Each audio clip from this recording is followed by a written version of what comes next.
All right, sorry for the delay. First, let me start with the, I hope I can, I don't know if I'll be able to display this, I guess I can. Yeah, when we go back to 1997, when the United States is announcing NATO enlargement, Joe Biden gave a speech. It was very interesting, and I don't think, unfortunately, I can't play it for you, but he basically downplayed the Russian threat to forge a Sino-Russian strategic partnership with the myopic argument that political economic cooperation with the United States and Europe represented Moscow's only option. And he had talked to numerous Russian leaders, Zaneta, the Communist Party leader, Russian nationalists, who told him, watch out, we're going to form an alliance with China. And Biden basically poo-poos the whole notion and said, oh, you're going to align with Iran too, ha ha ha. No way. I mean, that's typical American. I'm from Delaware, so I know how he speaks. So the point is that Biden made this. It was on C-SPAN. You can find it. I checked it. I don't think it's a deep fake. So that's the main point. The United States had no idea that their NATO enlargement scheme was going to forge a Sino-Russian alliance, plus the alliance that would come with the Shanghai Cooperation Organization and then the BRICS. So the Russians had a strategy, first to secure Eurasia through the Shanghai Cooperation Organization, and then move outward to the BRICS, moving globally. So this was a response, in my mind, to NATO enlargement, a strategic response by Russia and China, more or less working together, though they didn't always don't always cooperate.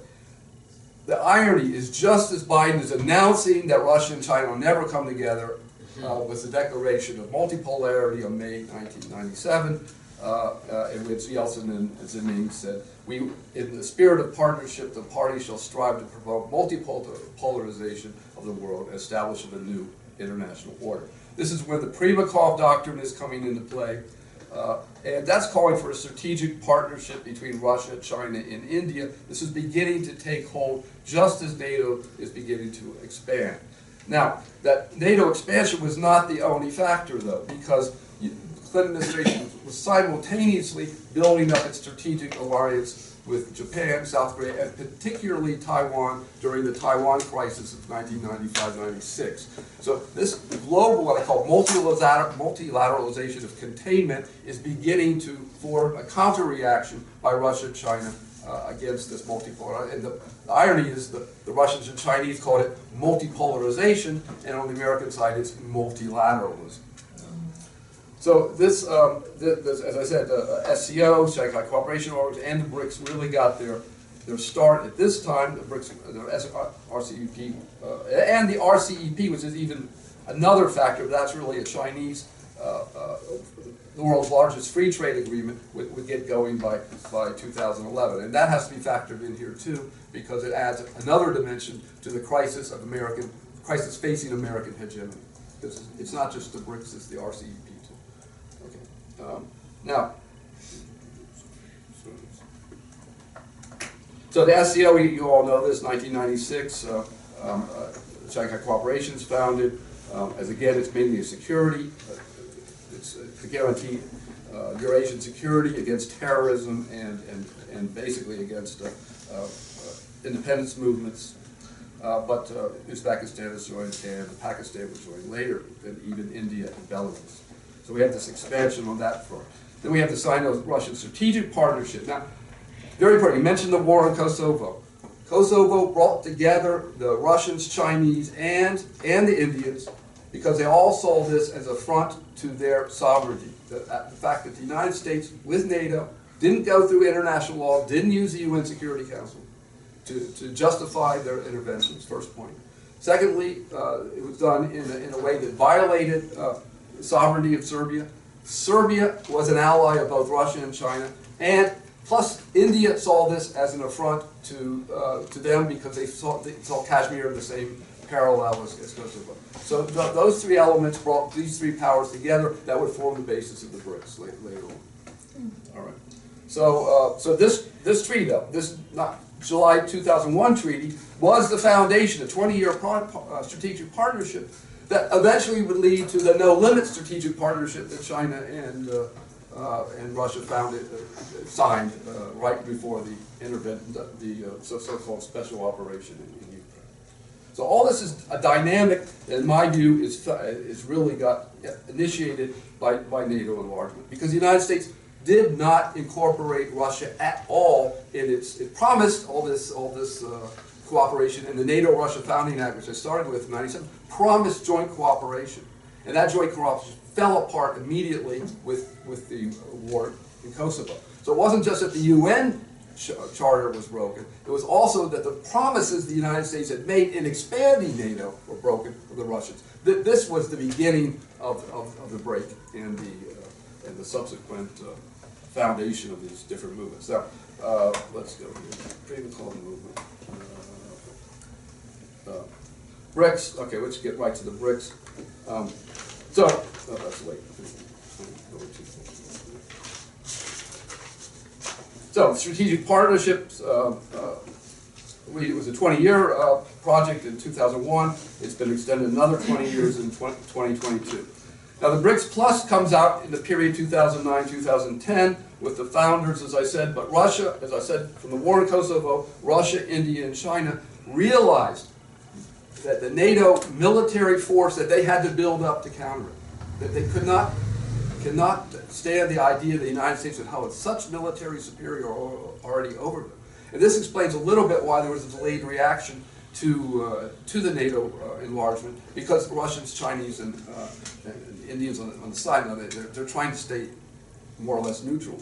But at least Russia and China saw NATO's intervention in Kosovo as a future threat, as a symbol of a future threat. So they wouldn't get their act together until 2009. I won't go into the geopolitics of that, but it certainly had to do with the United States' promise to bring Ukraine into NATO in 2008. And that really sparked Putin's backlash and bringing China along with it.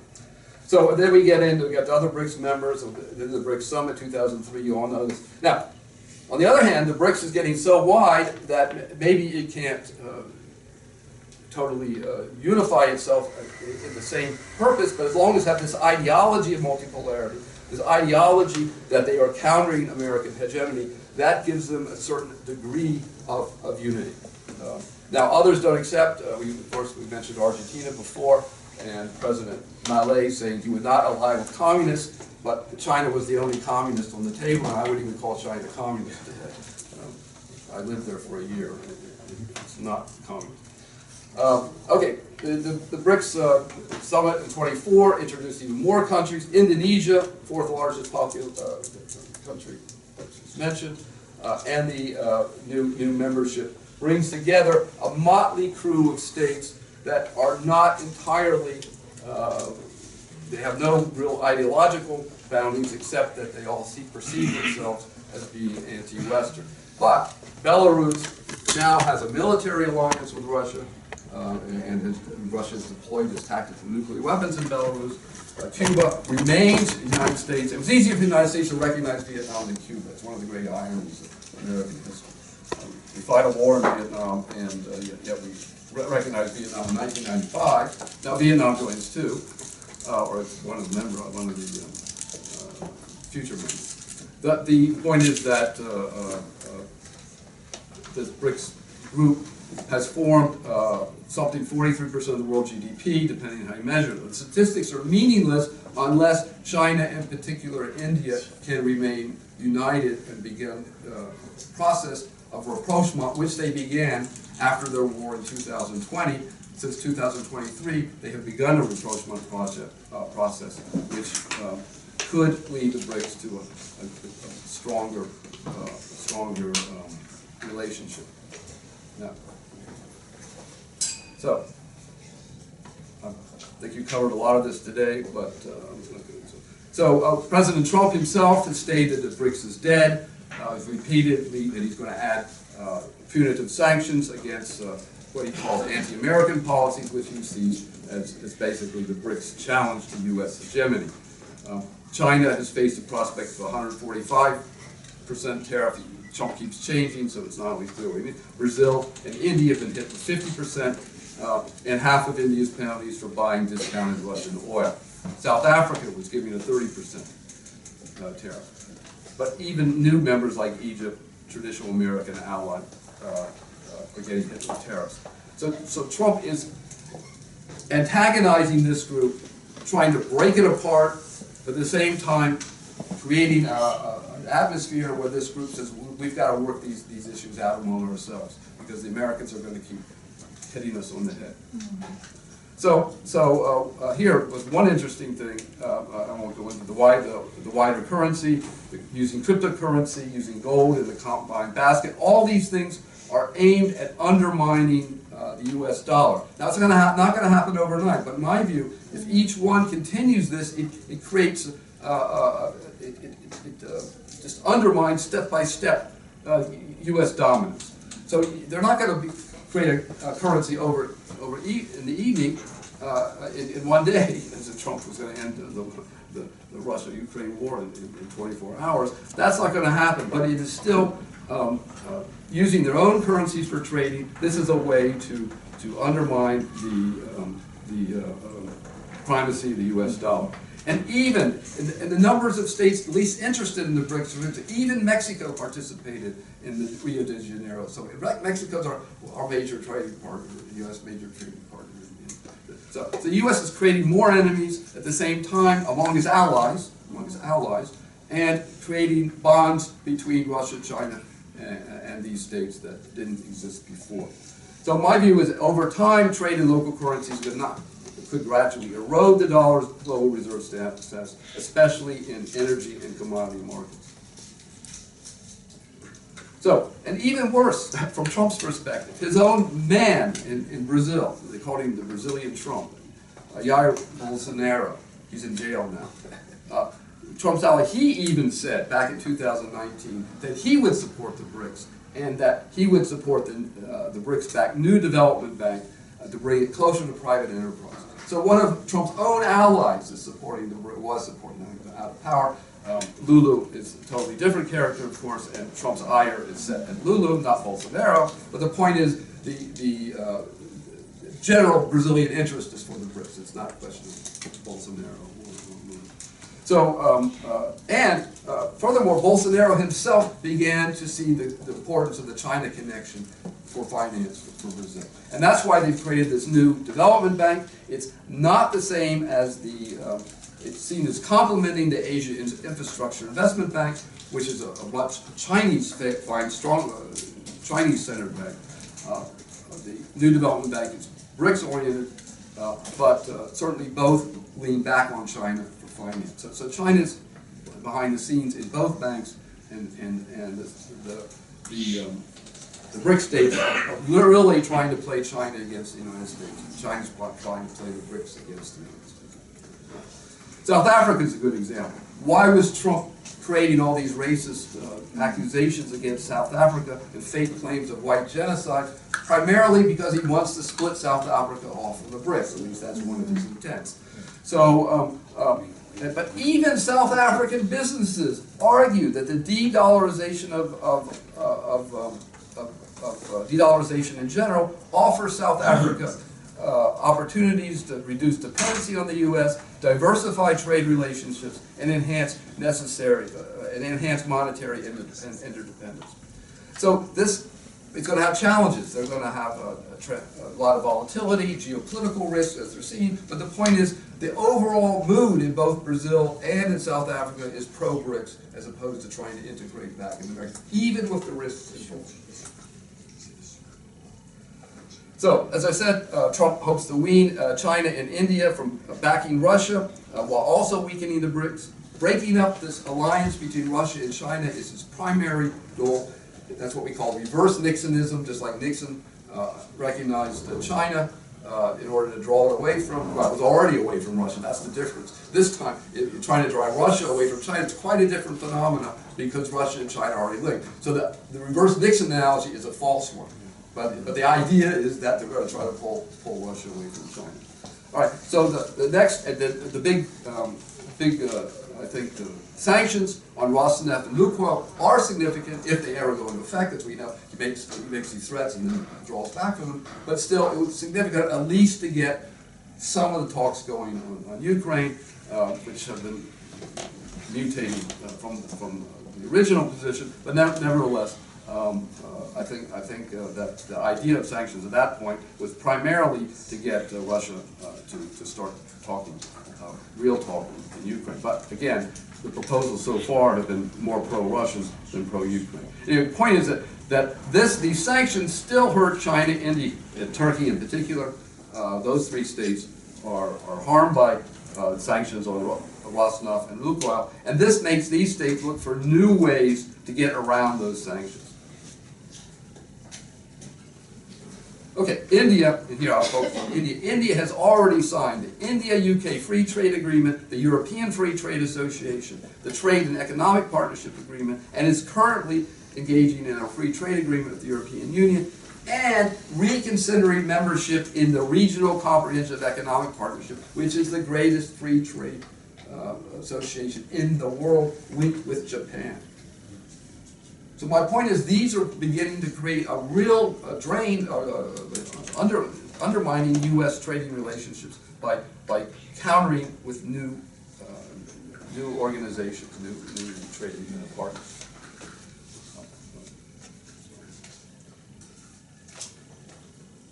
India has not entirely given up buying energy and arms from Russia. That's not going to go away, but Trump is making new deals. He's promising F-35s on the strategic side. So, but the point is, India to enter the RCEP still needs compromise with China, Japan, and ASEAN. So it's not an easy process. They rejected membership in the RCEP before, but Trump's sanctions are actually forcing them to re-see it. Furthermore, because of the sanctions put on China, more multinationals are going to India, which opens the door for India to enter the RCEP. So you have these contradictions in Trump's sanctions policies that are against American interests. Okay, so RCEP, as I said, is the world's largest. 90% of tariffs within the free trade agreement are eliminated, etc. 2.4 billion people right now with India. That adds 1.48 more billion. That's quite a trading blow. So, Trump, as I said, Trump is playing strategically, but it's not sure that the strategic elements will be able to draw the states closer to the United States alone if the economics aren't following. So just giving India this new status of being a major defense partner, which is slightly different than most NATO ally, not a most favored NATO ally, something like that. Anyway, the point is that it's slightly. It's a way to draw India, at least into a defense relationship, to prevent India from aligning with Russia and China. So breaking that element apart. That's the main goal. So while he's seeking to break up the problem is it's further isolating the United States as all these states look for new markets, but they're not abandoning Russia and China altogether. So in my view, the U.S. will continue to confront multiple challenges to its military predominance and waning hegemony, regardless of whether or not the BRICS can forge a common geoeconomic policy. Each one acting on its own and informing new regional trading blocs undermines American hegemony. And each time they can make trade deals using local currencies, the same thing. So this idea the U.S. tightens its alliance relationships, trying to draw Russia and China away from each other, to try to split the BRICS, but most importantly split the Sino-Russian no-limits partnership, may not work if the United States does not also find ways to compromise with the BRICS members over trade, high-tech, etc.